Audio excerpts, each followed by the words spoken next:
আসসালামু আলাইকুম ফেসবুকের বন্ধুরা ভিউয়াররা কেমন আছেন? আশা করি ভালো আছেন। আজকে আমরা মাপজোকের উপরে আরেকটা ভিডিও নিয়ে আসছি। এবার মাপজোকটা হবে গোলাকৃতির জমি বা পুকুরের মাপজোক। অনেকটা একেবারে গোল থাকে না, যেটা আমরা বৃত্তাকার বলে থাকি। যদি একেবারে বৃত্তাকার থাকে, প্রত্যেকটার ব্যাসার্ধ সমান থাকে, তাহলে এটা বৃত্তাকার। ওইটা মাপলে আমরা অন্যরকম মাপবো। কিন্তু গোলাকৃতির অর্থাৎ কোনো দিকে দিয়ে একটু কম, কোনো দিকে দিয়ে একটু সেন্টার থেকে কোনো দিকে দিয়ে একটু কম একটু বেশি এভাবে হতে পারে। তারপর আমরা গোলাকৃতির ধরে নিই।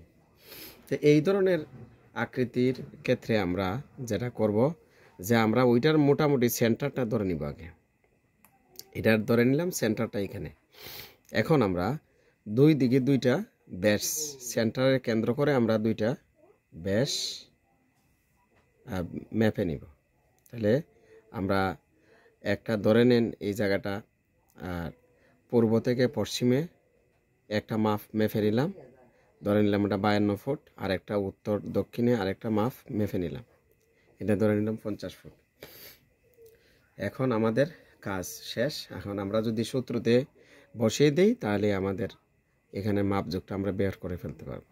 এখন গোলাকার পুকুর বা জমির ক্ষেত্রফল যেটা বের করব সেটা হলো 0.786 গুণ ব্যাস, অর্থাৎ আমরা দুইটা ব্যাস বের করছি, এই দুটা ব্যাস বর্গ একক।